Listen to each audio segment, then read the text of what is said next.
Hello everyone, कैसे आप लोग? आशा करते बेहतर होंगे। एक बार फिर से स्वागत है स्टूडेंट आपका एक नेक्स्ट वीडियो में ऑब्जेक्टिव के। इसमें जो हम बात करने वाले हैं, अभी जो क्वेश्चन नंबर हम 51 देखेंगे।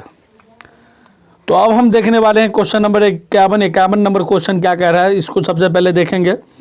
उससे पहले मैं बताता चलूँ, खैनी खाने वाले लोगों के लिए, मतलब कि आप अगर 10th में है तो बेहतर तैयारी करना आपके लिए अनिवार्य इसलिए है कि ऑब्जेक्टिव का ये सिस्टम रखिए। यहाँ देख लीजिए, अगर आप पर डे अगर आप 30 ऑब्जेक्टिव याद कर रहे हैं तो अभी भी आपके पास 60 दिन है। 34 का 1800 ऑब्जेक्टिव अभी भी आप याद इजी वे में कर सकते हैं। 1800 के मतलब समझ लीजिए कि आप ही राजा और आप ही पड़ जाए, एकदम टॉप कर जाइएगा, याद करना ही होगा आपको। चलिए क्वेश्चन नंबर 51 देख लेते हैं। क्वेश्चन नंबर 51 कह रहा है कि यदि 6, 8, 9 तथा x और 13 का माध्य जो है, यानी 13 तक का माध्य 10 हो तो x का मान निकाले। तो 10 किसका माध्य है? तो 10 बराबर टोटल का माध्य ले लीजिए, 6 जोड़ 8 जोड़ 9 जोड़ x जोड़ 13। इसको बट्टा क्या कर दीजिए, 1 2 3 4 5। नीचे कितना है? इसके नीचे 5 है, तो इसको यहाँ आपको क्या कर देना है? 5 कर देना है। तो यानी कि आंकड़ों का योग बट्टा आंकड़ों की संख्या, कोना कोनी गुना होगा 10 5 50। इसको जोड़ दीजिए, 9 6 15 15 8 18 13 13, तीनों को जोड़ने के बाद आपको 36 प्राप्त होगा, बराबर 36 जोड़ x। तो x बराबर इधर भेज दीजिए, 50 में से 36 घट जाएगा, तो आपको x का मान यहाँ कितना आएगा? x का मान आपको 14 आएगा। तो ये आपका x का मान जो आया 14। तो 51 में ऑप्शन नंबर इसका जो डी देखिए, या फिर 51 नंबर का जो क्वेश्चन है, यहाँ ऑप्शन इधर दिया हुआ है। तो इसमें आपको दिया ये होगा कि यहाँ ध्यान दीजिएगा, यहाँ दिया है ऑप्शन डी में इसका मान 14 दिया गया है, जो 14 अभी जो वैल्यू आया है। चलिए अब आगे देखने वाले हैं। 51 के बाद क्वेश्चन नंबर हम 52 देख लेते हैं। 52 नंबर क्वेश्चन क्या कर रहा है, यदि शंकु की ऊंचाई और त्रिज्या दोगुनी हो जाती है तो शंकु का आयतन क्या होगा। तो आपको बताते चले कि सबसे पहले शंकु का आयतन का फॉर्मूला क्या होता है। शंकु के आयतन का जो फॉर्मूला होता है, तो यहाँ आप फॉर्मूला लिख लीजिए शंकु के आयतन का, 1/3 पाई r²h। तो क्या बोला जा रहा है, यदि शंकु की ऊंचाई और त्रिज्या दोगुनी हो जाए, कितना गुना हो जाएगा? 2 गुना। मतलब कि इसका जो आयतन है 1/3 पाई, जैसे भाई r जो है इसका 2 गुना, तो 2r² हो जाएगा। और हाइट भी इसका 2 गुना हो जाए, तो हाइट को भी आप किससे? 2 से गुना कर दीजिए। तो बोला जा रहा है कि इसका जो आयतन जो है, आयतन कितना होगा या कितना हो जाएगा। तो यहाँ 1/3 पाई 2 दूनी 4r² प्लस ये 2 गुना हुआ तो 2h गुना होगा यहाँ पे 1/3, जैसे 1/3 ही रहेगा। 4 दूनी 8 पाई, जैसे वैसा ही रहेगा 8 r²h। 8 यहाँ कॉमन लीजिएगा और शंकु का आयतन 1/3 पाई r²h। ये आयतन का फॉर्मूला, ये 8 गुना ये बढ़ जाएगा। मतलब कि ऑप्शन देख लीजिए, 2 गुना 4 गुना 6 गुना 8 गुना, 2 टाइम्स 4 टाइम्स 6 टाइम 8 टाइम। तो 52 नंबर क्वेश्चन में इसका सही ऑप्शन डी होगा। चलिए अब हम नेक्स्ट क्वेश्चन की ओर बढ़ते हैं। क्वेश्चन नंबर 53 देखें। तो क्वेश्चन नंबर 53 में देखिए, डायरेक्ट इसमें आप आंसर लिख सकते हैं, इसमें ज़्यादा कोई झमेला है ही नहीं। बोल रहा है निम्नलिखित वितरण के लिए, ये जो वितरण दिया है वर्ग अंतराल 0 से 5, 5 से 10, 10 से 15, 10 से 15, उसके बाद फिर 15 से 20 और 20 से 25, और बारंबारता 12 दफ़ा 17 दफ़ा 14 दफ़ा 22 दफ़ा 11 दफ़ा। तो बहुलक वर्ग की सीमा पूछ रहा है। तो बहुलक वर्ग की सीमा अगर देखिएगा, यहाँ बहुलक वर्ग की निम्न सीमा, निम्न मतलब कि नीचे वाला सीमा पूछ रहा है। तो बहुलक वर्ग तो 22 हुआ, लेकिन इसका निम्न सीमा ये है और बड़ा सीमा ये है, छोटा बड़ा सीमा। तो इसका निम्न सीमा कितना? 15। तो 53 का सही ऑप्शन जो है ए होगा 15। अब हम चलते हैं क्वेश्चन नंबर 54 की ओर। 54 नंबर क्वेश्चन हम देखते हैं क्या कहता है।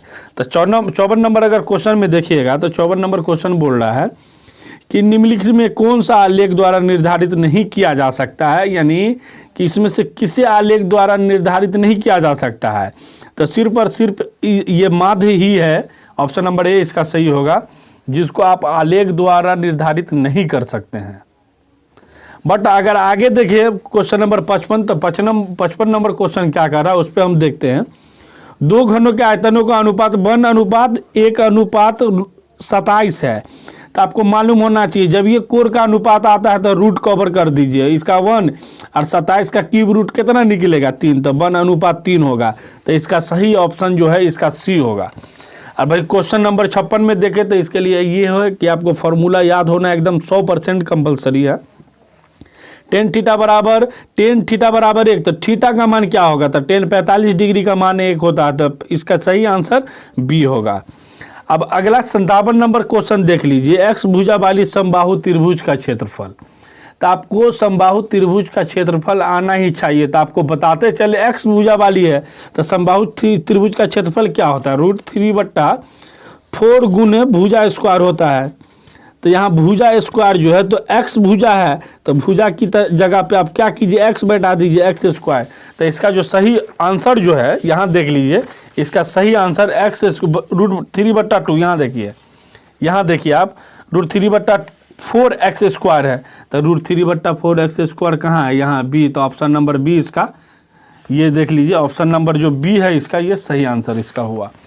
अब चलिए हम क्वेश्चन नंबर अब 58 की तरफ देखें। तो 58 नंबर क्वेश्चन वही लोग सही से बता सकते हैं जो लोग को जुआबाजी से सट्टाबाजी से ज़्यादा लगाव है। जैसे सिंपल सा देख लीजिए, अगर आप ताश वगैरह खेलते हैं तो आपको ज़्यादा जानकारी होगा। तो इसमें बादशाह हो, एक्का हो, या फिर उसके गड्डी में अगर रानी की बात हो तो इसमें सब की संख्या जो है 4 होती है। तो 52 ताश के पत्तों की एक गड्डी को अच्छी तरह फेंक कर उसमें से यानी कि यदृच्छा एक पत्ता निकाला जाता है, इसमें रानी आने की प्रायिकता क्या होगी। तो आपको बताते चले कि टोटल 52 में से इसमें आपको 4 जो है ये इसमें रानी क्यों होता है, समझे। तो 4 यानी कि टोटल कितना है 52, तब 52 4/52 यही होगा। जैसे सपोज मान लीजिए सिंपल सा देख लीजिए 4/52 इसका सही आंसर है। काटिएगा तो 13 चौक 52 यानी कि 52/13 इसका सही आंसर होगा। अब चलिए इसको हम सही से एक्सप्लेन करते हैं। सही से एक्सप्लेन मतलब कि सपोज मान लीजिए किसी सिक्के को उछाला जाता है तो चिट या पट आने की प्रायिकता 1/2 होता है। क्यों होता है, क्योंकि टोटल जो आने वाला जो है प्रायिकता में 2 है और आने वाला जो फिक्स है वो 1 ही है। मतलब या फिर चीज़ आएगा या पता आएगा। तो आने वाला अगर टोटल 4 है और टोटल संख्या ताश की 52 है, इसीलिए 4/52 आएगा।